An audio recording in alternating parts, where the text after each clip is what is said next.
Hello दोस्तों, नमस्कार, आदाब, अस्सलामु আলাইকুম। সবাইকে উত্তম উইথ ডায়ালগসে আপনাদের সবাইকে স্বাগতম। আমি উত্তম আছি আপনাদের সাথে। আমার এই ভিডিওটি দেশ ও দেশের বাইরে থেকে যেসব ব্যক্তি যে যেখান থেকেই দেখছেন সবাইকে আমার অসংখ্য ধন্যবাদ। দোস্ত, আজ যে বিষয়টি নিয়ে আপনাদের সম্মুখীন আলোচনা করতে এসেছি, বাংলাদেশের অন্তর্বর্তী সরকার অধ্যাদেশ লাগু করছে এই বিষয়টি নিয়ে। অধ্যাদেশ বলতে আমরা কি বুঝি? অধ্যাদেশ লাগু হলে বাংলাদেশের অবস্থা কেমন হবে? কেনই বা অন্তর্বর্তী সরকার অধ্যাদেশ নিয়ে আসতে চায়? এমন একটি খবর বিবিসি বাংলা ঢাকা অফিস থেকে সংবাদপত্রে প্রকাশ করেছেন। আর হেডলাইন হচ্ছে, অন্তর্বর্তীকালীন সরকার অধ্যাদেশ কেন? উপদেষ্টা হবার যেসব শর্ত দেওয়া হয়েছে। এই ছিল বিবিসি সংবাদপত্রের হেডলাইন্স। দোস্ত, অন্তর্বর্তী সরকারের কোনো অধিকার আছে দেশে অধ্যাদেশ লাগু করার? সংবিধান কি অনুমতি দেয়? বাংলাদেশের ভোটার দ্বারা নির্বাচিত কোনো সরকার নাই, একদম ইনলিগাল সরকার হচ্ছে এই অন্তর্বর্তীকালীন সরকার। আবার দুঃসাহস দেখেছেন, কিছু শর্ত দেওয়া হয়েছে। চলুন শর্তগুলি জেনে নিই। দোস্ত, বাংলাদেশের অন্তর্বর্তী যে সরকার, এই সরকারের সাংবিধানিক কোনো অনুমতি নেই। ইনলিগাল ভাবে এই সরকারটি গঠন হয়েছে, সেটা আমরা সবাই জানি। এই অন্তর্বর্তীকালীন সরকারের কোনো অধিকার আছে কি যে দেশের ভিতর এরকম একটি অধ্যাদেশ লাগু করতে পারে? সংবিধান এই সরকারকে অনুমতি দেয় কি? এই বিবিসি নিউজ যা প্রকাশ করেছে তার কিছু অংশ আমি আপনাদের সামনে তুলে ধরতে চাই। বর্তমান যে অন্তর্বর্তী সরকার হয়েছে বাংলাদেশে, তাদের যে কর্মকাণ্ড তা নিয়ে কিন্তু অনেক প্রশ্ন হচ্ছে, সমালোচনা হচ্ছে। বাংলাদেশের জনগণ একসময় ভেবেছিলেন প্রচুর পরিমাণে বাংলাদেশে পরিবর্তন আসবে, কিন্তু দিন প্রতিদিন বাংলাদেশের এই ইনলিগাল গভর্নমেন্ট, অন্তর্বর্তীকালীন সরকার সমন্বয়ক যারা রয়েছেন, তারা বাংলাদেশের জন্য একটা ফোড়া হয়ে উঠছে, বিষ ফোড়া হয়ে উঠছে। বাংলাদেশে বর্তমান অন্তর্বর্তী সরকারের কর্মকাণ্ড নিয়ে কোনো প্রশ্ন না করার বিধান রেখে নতুন একটি অধ্যাদেশ জারির প্রক্রিয়া প্রায় শেষ পর্যায়ে। বিবিসি লিখছে, অন্তর্বর্তীকালীন সরকার অধ্যাদেশ 2024 শিরোনামের এই খসড়ায় সম্প্রতি অনুমোদন দিয়েছে ডক্টর মোহাম্মদ ইউনূসের নেতৃত্বাধীন উপদেষ্টা পরিষদ। বুঝতে পারছেন, খসড়াটির গ্যাজেট আকারে প্রকাশের অপেক্ষায় রয়েছে বলে জানা যাচ্ছে। তবে ঠিক কতদিনের মধ্যে অধ্যাদেশটি জারি হতে পারে সেটি এখনো নিশ্চিত হয়নি। প্রয়োজনীয় সব দিক মাথায় রেখেই খসড়াটি প্রস্তাব করা হয়েছে। যতটুকু জানি খুব শীঘ্রই সেটি গ্যাজেট আকারে প্রকাশ করা হতে পারে। বিবিসি বাংলাকে বলেছেন, সরকারের ঊর্ধ্বতন একজন কর্মকর্তা। তার মানে যে গ্যাজেটটি তৈরি করা হয়েছে এই ইনলিগাল গভর্নমেন্টের দ্বারা, সেটা আগামী দিনে সবার সামনে প্রকাশ করা হবে।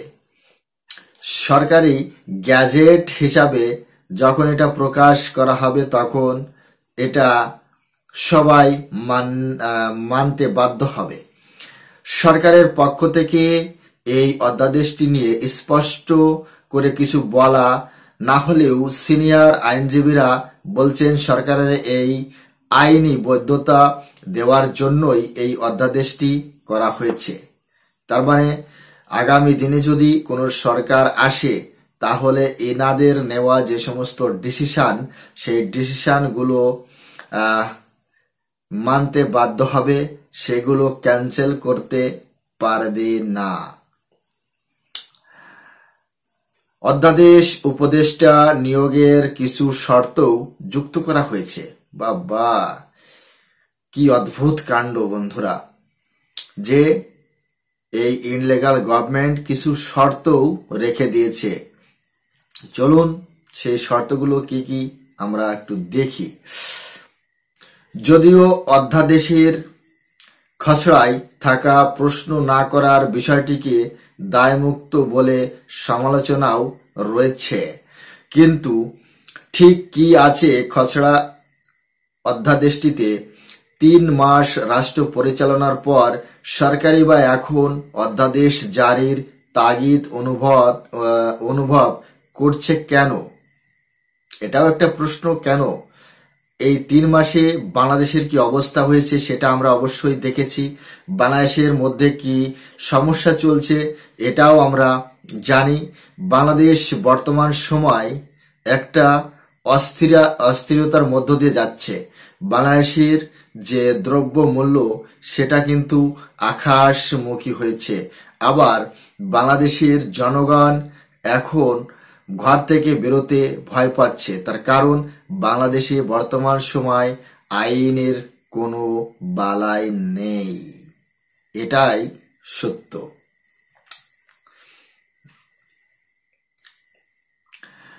এর আগে বাংলাদেশে যেসব দায় মুক্তি অধ্যাদেশ জারি হয়েছে, সেগুলোও আলোচনা করা হয়েছে এই প্রতিবেদনে। চলুন বন্ধুরা, এই খসড়ায় কি কি আছে তার সম্পর্কে একটু জেনে নিই। খসড়ায় কি আছে? নতুন যে অধ্যাদেশটির খসড়া অন্তর্বর্তী সরকার অনুমোদন দিয়েছে, সেটির একটি অনুলিপি বিবিসি বাংলার হাতে পৌঁছেছে। সেখানে অন্তর্বর্তীকালীন সরকারের গঠন, ক্ষমতা, কার্যাবলী, মেয়াদসহ আরো বেশ কিছু বিষয়ে বলা হয়েছে। গণ আন্দোলনের মুখে গত 5ই আগস্ট শেখ হাসিনার পতনের 3 দিনের মাথায় শপথ গ্রহণ করে অন্তর্বর্তী সরকার। প্রস্তাবিত অধ্যাদেশ অনুযায়ী ওই দিন থেকে শুরু করে ত্রয়োদশ জাতীয় সংসদ নির্বাচন, অর্থাৎ বাংলাদেশের পরবর্তী জাতীয় নির্বাচনের পর নতুন প্রধানমন্ত্রী দায়িত্ব নেওয়ার দিন পর্যন্ত অন্তর্বর্তী সরকার দায়িত্ব পালন করবে। দেখেছেন বন্ধুরা, এখানে এই ইউনূস ক্লিয়ার করছে না যে তারা কবে বাংলাদেশে নির্বাচন দেবে, কবে বাংলাদেশে গণতন্ত্রভাবে নির্বাচন হবে, বাংলাদেশের জনগণ তাদের প্রতিনিধিত্ব নির্বাচন করতে পারবে তাদের ভোটের মাধ্যমে। এই অন্তর্বর্তী সরকার অত সহজে কিন্তু বাংলাদেশের এই গদি ছাড়ছে না। তার কারণ, যে গদিতে এই সুৎখোর ইউনূস বসে আছে, তার যে স্বাদ পেয়ে গেছে, সেখান থেকে আর নড়ে চড়ে বসছে না অতি স্বল্প সময়ের মধ্যে, সেটা আমরা অবশ্যই বুঝতে পারছি। এবং এই নাবালক যেসব সমন্বয়কারী উপদেষ্টা হয়েছে ছাত্র সমাজ থেকে, ছাত্র সন্ত্রাস যারা, তারা কিন্তু আগামী দিনে বাংলাদেশে যে কি করতে পারে তার সম্পর্কে আমরা ইতিমধ্যেই ধারণা একটা পেয়েছি। বাংলাদেশের প্রত্যেক জায়গায় এই ছাত্ররা পৌঁছে যাচ্ছে। পুলিশের কোনো দরকার নেই, আর্মির কোনো দরকার নেই, এরাই পৌঁছে যাচ্ছে সেটা ট্যাকেল দেওয়ার জন্য। তার মানে ছাত্ররা এত পাওয়ারফুল হয়ে গেছে, বাংলাদেশ যে দিনে দিনে ধ্বংস হচ্ছে এরা সেটা বুঝতে পারছে না। চলুন আরো জেনে নি কি আছে এই খবরে। বিলুপ্ত হওয়া তত্ত্বাবধায়ক সরকারের মতোই এই সরকারে রয়েছে প্রধান উপদেষ্টা ও উপদেষ্টাদের পদমর্যাদা। তবে রাষ্ট্রপতির নির্দেশে গঠিত এই সরকারের আকারের বিষয়ে সুনির্দিষ্ট করে কিছু উল্লেখ করা হয়নি অধ্যাদেশ খসড়ায়। বলা হয়েছে একজন প্রধান উপদেষ্টা এবং প্রধান উপদেষ্টা যতজন নির্ধারণ করবেন ততজন উপদেষ্টার সমন্বয়ে অন্তর্বর্তী সরকার গঠিত হবে। তার মানে সম্পূর্ণ পাওয়ার থাকবে এই সুদখোর দালাল আমেরিকার ইউনুসের আন্ডারে। এর মনে যাকে চাইবে, যতজন চাইবে সে এই অন্তর্বর্তী সরকারে জায়গা দিতে পারে। এক্ষেত্রে দেশের স্থানামধ্যান্য ও গ্রহণযোগ্য ব্যক্তিকে প্রধান উপদেষ্টা হিসেবে নিয়োগ করবেন রাষ্ট্রপতি। এরপর প্রধান উপদেষ্টার পরামর্শ অনুযায়ী অন্য উপদেষ্টারা নিযুক্ত হবেন। শপথ গ্রহণের পর সরকারি কর্মচারীদের সহায়তায় উপদেষ্টা পরিষদ রাষ্ট্র পরিচালনা করবেন। একই সঙ্গে দেশে একটি অবাধ, সুষ্ঠু, নিরপেক্ষ ও অংশগ্রহণমূলক নির্বাচন অনুষ্ঠানে এবং সংবিধান বা অন্য কোনো আইন নিয়ে নির্ধারিত দায়িত্ব পালনের জন্য নির্বাচন কমিশনকে সাহায্য ও সহযোগিতা দেবে অন্তর্বর্তী সরকার। বুঝতে পারছেন বন্ধুরা? কিন্তু কবে দেবেন এই নির্বাচন, কবে, কতদিনের মধ্যে নির্বাচন দেবে সেটা কিন্তু উল্লেখ করছে না। এটাই হচ্ছে সব থেকে বড় দুঃখের বিষয়। এটাই হচ্ছে বাংলাদেশের জন্য সব থেকে বড় বিপদের সংকেত। ইতিমধ্যে কিন্তু বাংলাদেশের বিএনপি নড়ে চড়ে বসেছে যে কেন এই ইউনূস এখনো পর্যন্ত বাংলাদেশে নির্বাচন দেয়নি। আরেকটা বিষয় আপনারা দেখলে লক্ষ্য করতে পারবেন, বাংলাদেশের সংবিধান অনুসারে 90 দিনের মধ্যে কিন্তু দেশে নির্বাচন করাতে হবে। যেই সেই পাওয়ারে থাকুক না কেন, যে কেউ দায়িত্বে থাকুক না কেন, তাকে 90 দিনের মধ্যে কিন্তু নির্বাচন করার যে প্রচেষ্টা সেটা অবশ্যই করতে হবে। 90 দিনের বেশি বাংলাদেশের কোনো জায়গা কিন্তু খালি রাখা যাবে না, বাংলাদেশ সংবিধানে উল্লেখ করা রয়েছে। আরো দেখি বন্ধুরা কি আছে এই সংবাদে। প্রধান উপদেষ্টা অধ্যাপক ডক্টর মোহাম্মদ ইউনূসের নেতৃত্বাধীন অন্তর্বর্তী সরকারের এতদিনে 21 জন উপদেষ্টা দায়িত্ব পালন করলেও ধীরে ধীরে সেটির আকার বাড়ছে। হ্যাঁ বন্ধুরা, সেটির আকার বাড়ছে, এটা আপনারাও জানেন, আমরাও জানি। এখন শর্ত যেগুলো রয়েছে তার মধ্যে প্রথম যে শর্তটি আমরা দেখতে পাচ্ছি সেটা হচ্ছে প্রশ্ন তোলা যাবে না। এই অন্তর্বর্তীকালীন সরকারের কাজকর্ম নিয়ে কোনো প্রশ্ন তোলা যাবে না। আরো কি কি ভয়ঙ্কর কথাবার্তা এতে রয়েছে সেগুলো আমরা একটু জানার চেষ্টা করি। অধ্যাদেশের খসড়ায় বলা হয়েছে যে অন্তর্বর্তী সরকার গঠন, সরকারের প্রধান উপদেষ্টা বা কোনো উপদেষ্টার নিয়োগে কোনো ত্রুটি থাকলে শুধু এ কারণে তাদের কোনো কাজ অবৈধ হবে না। বিষয়টি সম্পর্কে আদালতে কোনো প্রশ্ন তোলা যাবে না, এমনকি মামলা করা যাবে না বলেও উল্লেখ করা হয়েছে। কি ভয়ঙ্কর ব্যাপার বন্ধুরা! আপনারা বুঝতে পারছেন, এই উপদেষ্টা সরকার যদি 10 বছর থাকে তাহলে কোনো প্রশ্ন করা যাবে না। এই উপদেষ্টা সরকার যদি শেখ হাসিনার নামে 1000টা কেস করে তাহলেও কোনো প্রশ্ন তোলা যাবে না। বাংলাদেশের মানুষ কোনো সমালোচনা করতে পারবে না। বাংলাদেশের মানুষ তাদের বাক স্বাধীনতা হারিয়ে ফেলবে।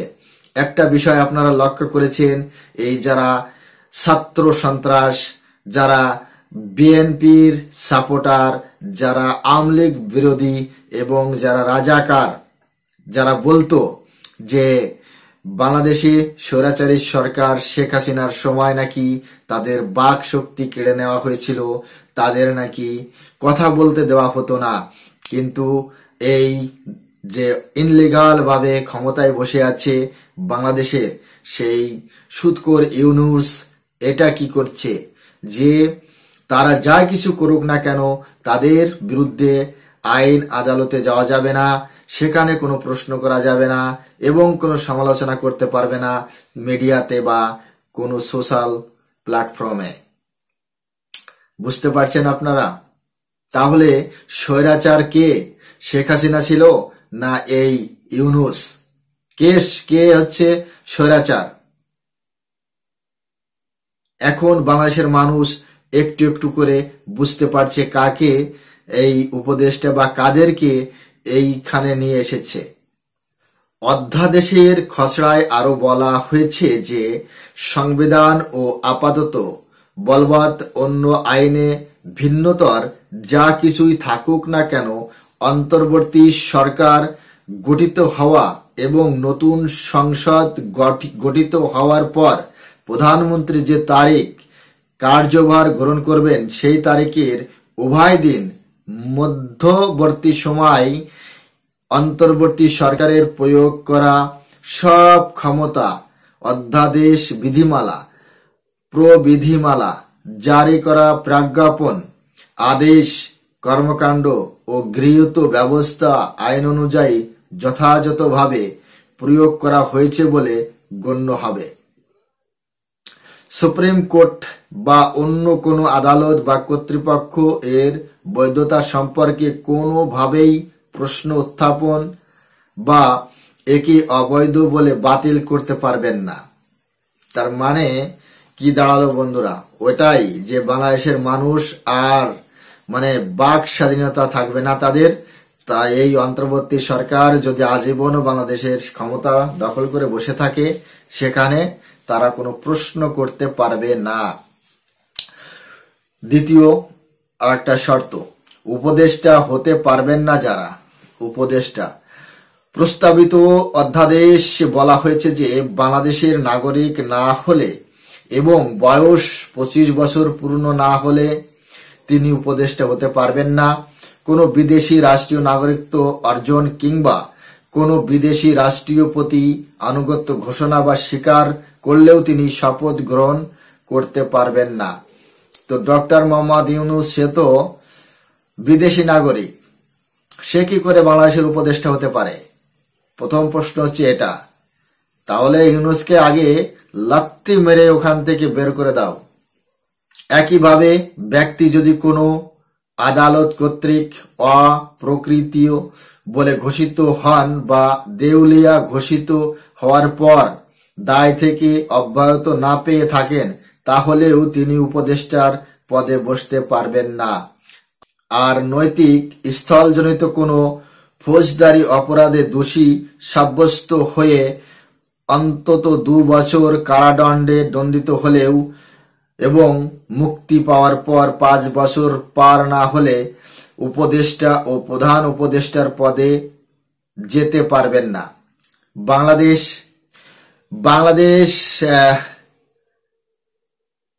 কোলাবরেটরস স্পেশাল ট্রাইব্যুনাল অর্ডার 1972 এর অধীন কোনো অপরাধের জন্য দণ্ডিত হলেও তিনি উপদেষ্টা হতে পারবেন না।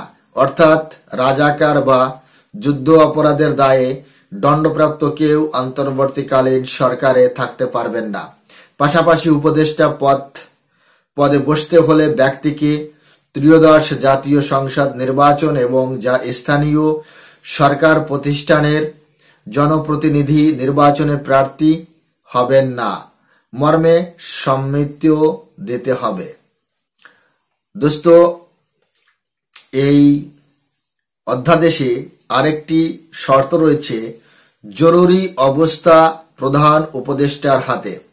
প্রধান উপদেষ্টার পরামর্শ গ্রহণের বিষয়ে খসড়ায় বলা হয়েছে যে বিদ্যমান অন্যান্য আইনে যেসব কিছুই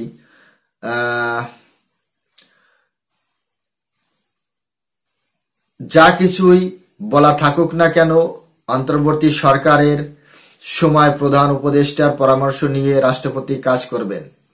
তার মানে রাষ্ট্রপতি যদি একটু নড়েচড়ে বসতে চান তাহলেও কিন্তু এই প্রধান উপদেষ্টার অনুমতি নিতে হবে। কি একটা দিন এসে গেছে রে ভাই, বাংলাদেশে কি একটা দিন এসে গেছে।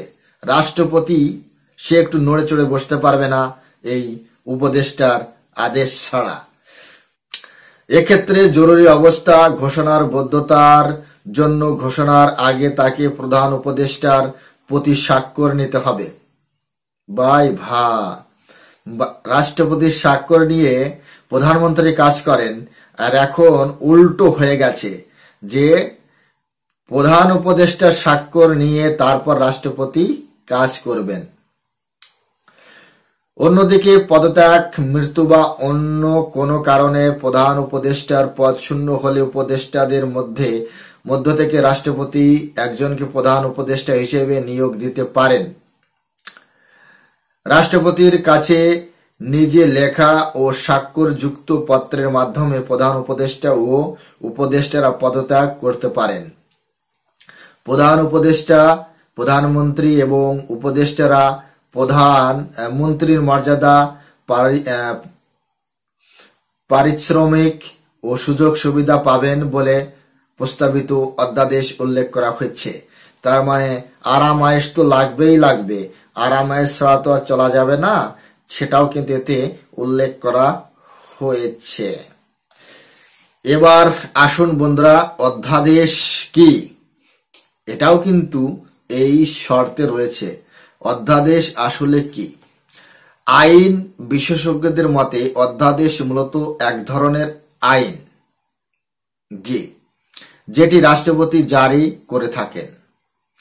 সংজ্ঞা অনুযায়ী অধ্যাদেশ হলো একটি টেম্পোরারি ক্ষণস্থায়ী আইন যা একটি নির্দিষ্ট সময় পর অকার্যকর হয়ে যায়। বিবিসি বাংলাকে বলেন বাংলাদেশ সুপ্রিম কোর্টের জ্যেষ্ঠ আইনজীবী স্বাধীন মালিক বাংলাদেশের সংবিধানের 93 অনুচ্ছেদে রাষ্ট্রপতিকে অধ্যাদেশ জারি করার ক্ষমতা দেওয়া হয়েছে।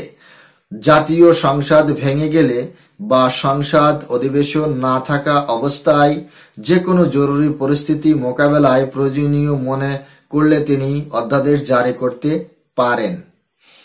জরুরি পরিস্থিতিতে বিশেষ প্রয়োজনে জারি করার পর সেই অধ্যাদেশটি পরবর্তী সংসদ অধিবেশনের প্রথম দিনেই উত্থাপন করা হয়ে থাকে।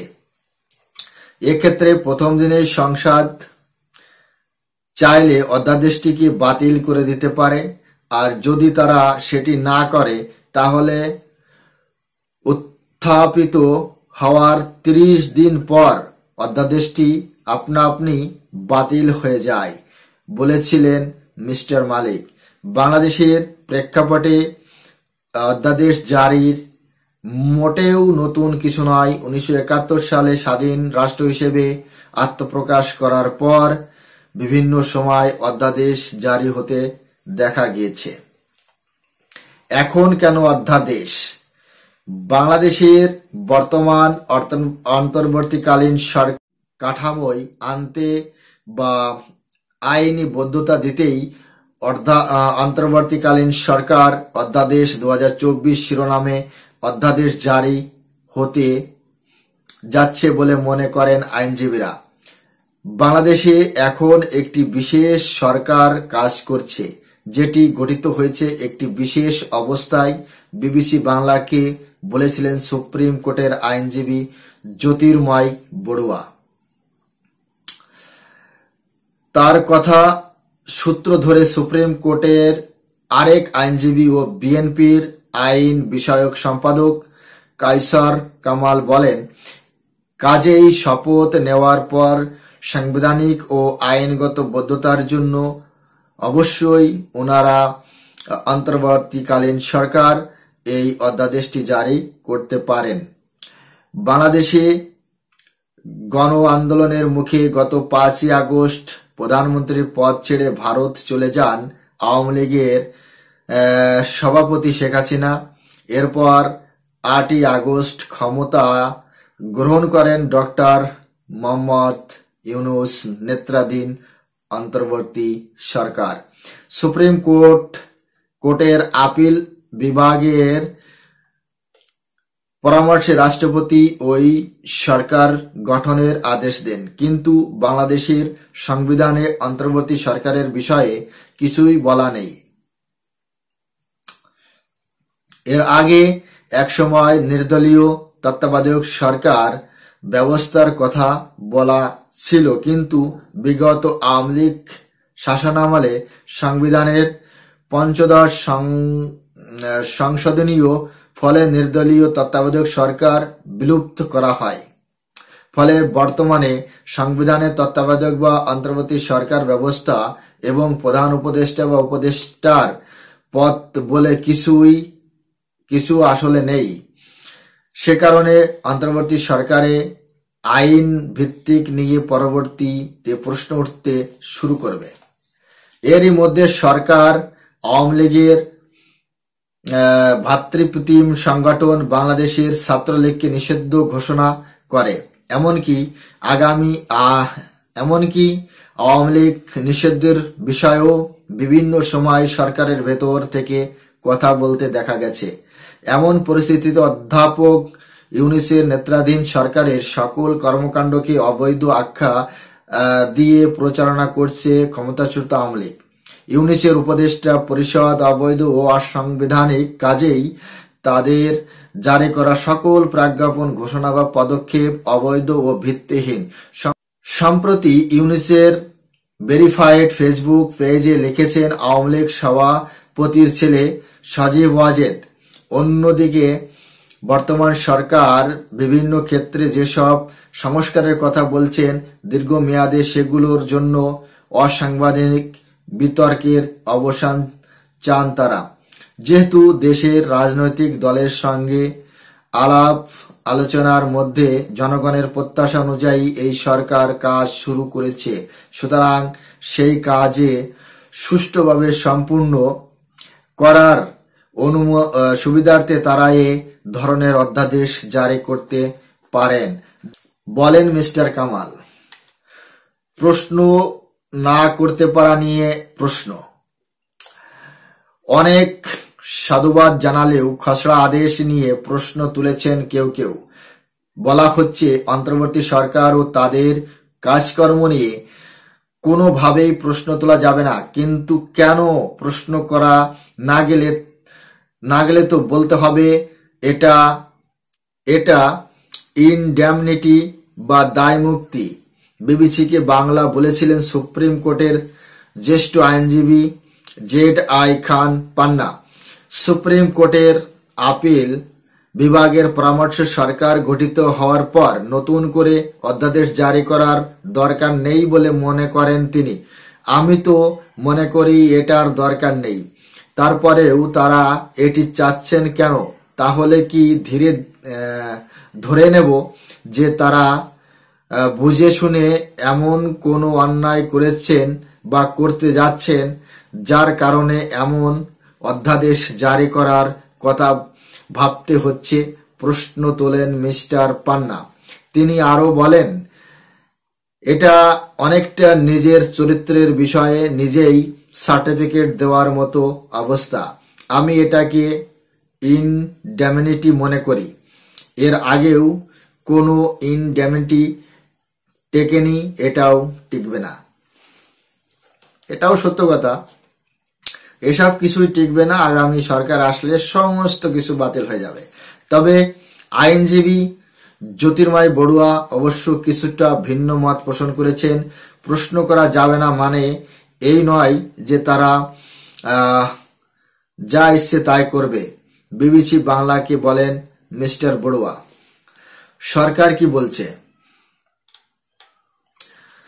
সুষ্ঠুভাবে কাজ সম্পূর্ণ করার সুবিধার্থে অধ্যাদেশ জারি করার প্রয়োজন মনে করলেও বৈধতার প্রশ্নে বর্তমান সরকারের দৃষ্টিভঙ্গি কিছুটা ভিন্ন। এই সরকারের বৈধতা হল গণ অভ্যুত্থান, বলেছিলেন অন্তর্বর্তী সরকারের শ্রম ও কর্মসংস্থান উপদেষ্টা আসিফ মাহমুদ সজীব ভুঁইয়া। গণ অভ্যুত্থানের পর সাধারণ মানুষের আকাঙ্ক্ষা বাস্তবায়নে সরকার সংস্কার কাজ শুরু করতে যাচ্ছে বলে জানিয়েছেন তিনি। গত 3 মাস আমাদের কার্যক্রমে অগ্রগতি আপনারা দেখেছেন। সংস্কার কমিশনারগুলোর সঙ্গে আমাদের প্রধান উপদেষ্টা নিয়মিত বসছেন। রাজনৈতিক দলগুলোর সঙ্গে বসে সংস্কার কার্যক্রম শেষ করার রূপরেখা ইতিমধ্যে দেওয়া হয়েছে। এর মাধ্যমে আশা করি নতুন বাংলাদেশ গড়ার যে কথা আমরা মুখে বলেছি তার বাস্তবায়ন সম্ভব হবে। রোববার সাংবাদিকদের বলেন মিস্টার মাহমুদ। উল্লেখ্য যে বাংলাদেশে সংবিধান, নির্বাচন ব্যবস্থা, পুলিশ, বিচার বিভাগ, দুর্নীতি দমন কমিশনার, জনপ্রশাসন, গণমাধ্যম সহ বিভিন্ন ক্ষেত্রে সংস্কার করার লক্ষ্যে এখন পর্যন্ত 10টি কমিশন গঠন করা হয়েছে।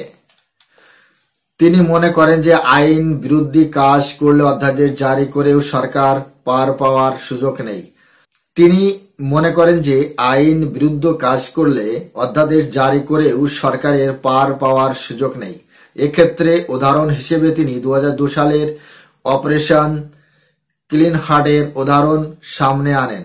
দায় মুক্তি দিয়ে এই অভিযান নিয়ে প্রশ্ন তোলা যাবে না মর্মে সংসদে আইন পাশ করার পরেও সেটি উচ্চ আদালতে বাতিল হয়ে গিয়েছিল। সুতরাং আইন ভঙ্গ হলে সেটার বিরুদ্ধে অবশ্যই ব্যবস্থা নেওয়ার সুযোগ রয়েছে, বলেন আইনজীবী মিস্টার বড়ুয়া। তবে সংবিধানে যেহেতু অন্তর্বর্তীকালীন সরকারের বিষয়ে সরাসরি কিছু বলা নেই, সেজন্য রাজনৈতিক দলগুলোর সঙ্গে সমঝোতা করেই এটি নিয়ে অধ্যাদেশ জারি করা ভালো বলে মনে করেন এই আইনজীবী। রাজনৈতিক দলগুলোর সঙ্গে আলাপ আলোচনা করে সবার মতামতের ভিত্তিতে এটি করা উচিত। না হলে তাদের মধ্যে থেকেই পরে দেখা যাবে কেউ কেউ প্রশ্ন তুলছেন। বিবিসি বাংলাকে বলেছেন জ্যোতির্ময় বড়ুয়া। অতীতের কিছু ঘটনা প্রশ্ন তোলা যাবে না মর্মে অধ্যাদেশ জারির ঘটনা বাংলাদেশে নতুন কিছু নয়। গত 5 দশকে বিভিন্ন সময় অধ্যাদেশ জারি করে দায়মুক্ত দেওয়ার চেষ্টাও দেখা গেছে, যা নিয়ে পরবর্তীতে আবার প্রশ্ন উঠেছে।